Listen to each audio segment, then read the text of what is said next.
country's constitution should be modified to allow for direct election of the president. This is according to the recommendations made by Chief Justice Raymond Zondo in the final state capture report. Zondo found the electoral system to be flawed, saying many wished to vote for the African National Congress but did not want Jacob Zuma as president. Earlier this month, the parliament missed the deadline for the amendment of the Electoral Act, but the court granted it a 6-month extension. For more on this, we're joined by Mandisa Mashego, who is the project director on South Africa electoral reforms for the New Nation movement. Mandisa, thank you so much for your time, and thank you for joining us this morning. Is the scrapping of proportional representation, which is what we know as an electoral system in this country, really the answer in this instance, and going for a direction where South Africans can directly elect a president? Yes, good morning. The reality is that the South African electoral system has to change, not only because it's absolutely necessary, but also to honor decisions that were taken in the past. It's time that South Africa becomes a country that honors its decisions. We might not know what all the sunset clauses in the CODESA negotiations detailed, and what all the exact agreements detailed, precisely because of this dishonesty that I think really becomes a horrible heritage that we seem to be passing on. The reality is that South Africans need to be able to hold public representatives, all of them, accountable. And currently, according to Section 77, Section 1A in the Constitution, the president of the country is elected through Parliament, but has to be indicated on a party's list before this person can be elected in Parliament. So anybody who's put in a position in Parliament has to at first become a member of Parliament before they can be elected, even premiers. And so this leaves us at a great risk precisely because of the sectarianism and what people commonly call or wrongly call factionalism is really sectarianism, and the divisions that exist within political parties. Many of us come from political parties and are still in political parties, and it's our right, it's our constitutional right to have political views, to hold an ideology, even religious views for that matter. However, South African citizens can't be held at ransom because of my beliefs in whatever ideological framework I subscribe to. What South Africans need, and what the Constitution of South Africa says, is that all our Bill of Rights are protected as individuals. That's a very, very critical thing to note, because what Chief Justice Zondo has basically remarked on in his report, correctly so, is I don't think he probably had enough time to elaborate on it because the recommendations are just so many.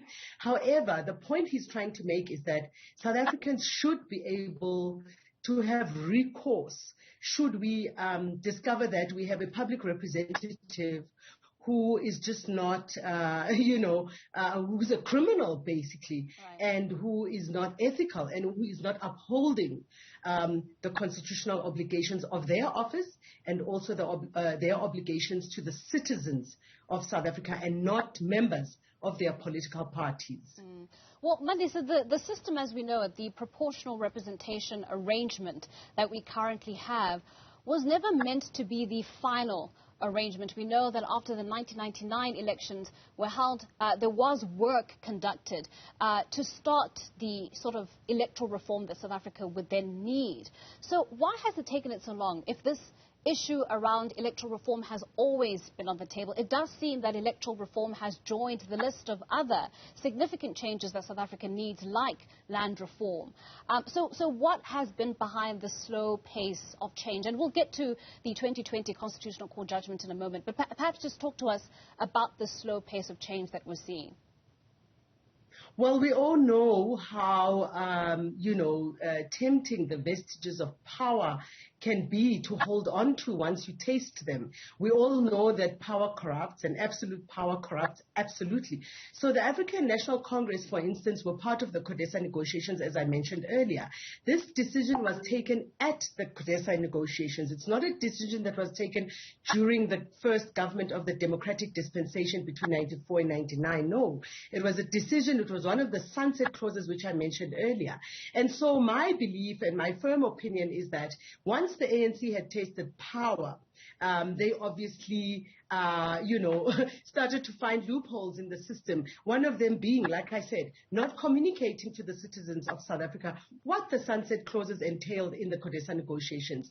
Former President Thabo Mbeki did in 2002 call for the commission, which eventually led to what we all commonly now know as the Slabbert report, which is a document that, as the New Nation movement, have relied on as a premise when we started approaching the constitutional, or rather the Cape High Court in 2013, to really fight for this agreement, which was an honorable agreement, to be upheld and for citizens to be taken into confidence about that agreement. But beyond that, it's also a necessary change, because South Africans do need to understand that, new as we might be to a democratic dispensation, we are also new to constitutionalism. And so the whole process of us developing our country and taking it from the negative position where we are in now, high crime, high unemployment, and violence against women and children being so excessive, and inequalities really becoming so glaringly obvious day by day, for us to move from that to a progressive position, economically and socially, we are going to have to understand that our democratic dispensation and order and constitutionalism is our responsibility. And so what we have was really just a blessing in disguise that the ANC, in fact, had suppressed this sunset clause and this CODESA-based agreement by not really wanting to activate electoral reforms, because they know that proportional representation gives them, as a political power, more opportunity to do all the things that we all now see happening. One, public representatives from the president right down to a PR councillor in a local municipality, including MPLs, not being able to be held accountable, responsible, and not being able to actually understand that there are consequences for stealing money, for lying, for defrauding the nation. And so once they smelt that power, they obviously were not going to want to readily let go of it, and that is why we had to approach the court, because the Van Zyl-Slabbert report, which was released in 2003, after being commissioned by former President Thabo Mbeki, was really not acted on. We know that in 2017, former President Kgalema Motlanthe was also tasked with a similar responsibility, but nothing came of that. Right. As it is in the tradition of the ANC, as most of us know, they will talk about things, make empty promises, and really not deliver, or just pretend like they want change, but not really pursue the change. Right. So in 2002, we have former President Thabo Mbeki commissioning this inquiry into electoral reform. In 2003, we get the Van Zyl-Slabbert report, fast track to 2020 June, right? And we have the Constitutional Court now instructing Parliament, in fact, to amend the Electoral Act because it has been deemed unconstitutional, or at least sections of it have.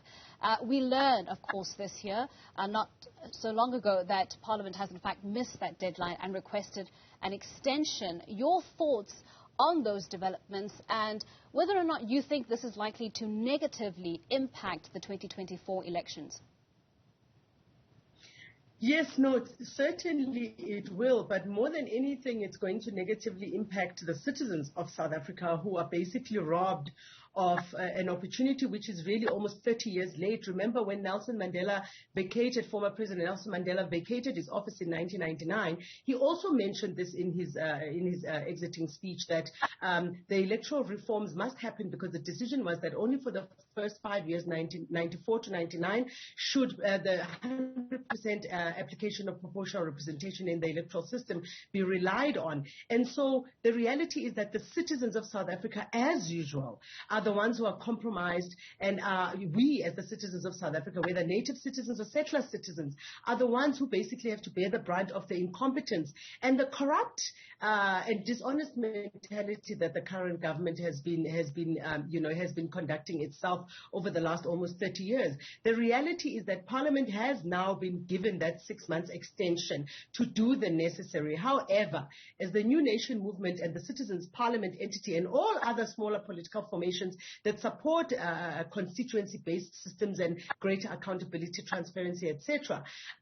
We now have no other alternative except, again, to approach the Constitutional Court and actually ask for recourse, because remember, we are operating under a political party at national level that really doesn't understand and doesn't respect the principles of accountability, transparency, and even recourse. But the Constitutional Court needs to understand that it's not only the citizens of South Africa that have been disrespected and undermined by the 2-year period during which this ruling was issued on the 11th of June, as we state, in 2020, the 2-year period of absolutely nothing happening until the New Nation movement wrote a letter to Parliament really threatening to go back to the Constitutional Court towards the end of last year, saying that if nothing is done, we have no recourse, other recourse or alternative, but to go back to the Constitutional Court. And to be honest, political work can really not be governed through the courts. However, that is really why the Constitution of the country is there and why the Constitutional Court is there, to protect our individual rights. Our rights as citizens are protected as individuals. That is why we vote in secret as individuals. And therefore, we can't, when we go to government, in a critical institution that handles a lot of resources on behalf, as custodians of the nation, on behalf of the nation, we cannot allow our individual rights again to continue to be bypassed and to be trashed on without any consequence. The Constitutional Court really needs to decide on what consequential action needs to happen. But fast forward to what to do now. Here's another reality. We are not going to have enough time to educate every household, which is what we need to do. And the Citizens Parliament, which is a campaigning mobilization movement that is establishing to give credence to the New Nation movement litigation victory of 2020, and go on the ground and educate. We are not going to have the time to actually go adequately and educate citizens the way we didn't have the time and were not given the time to actually mobilize citizens adequately to prepare for the public hearings, the sham of the public hearings that were held earlier this year, which was a rush decision after we had threatened the Speaker to say that we'll take it back to the Con Court. All right. Mandisa, unfortunately, we have run out of time, but thank you so much for joining us this morning on the Weekend Report. That is Mandisa Mashego, the Project Director on South African Electoral Reforms for the New Nation Movement.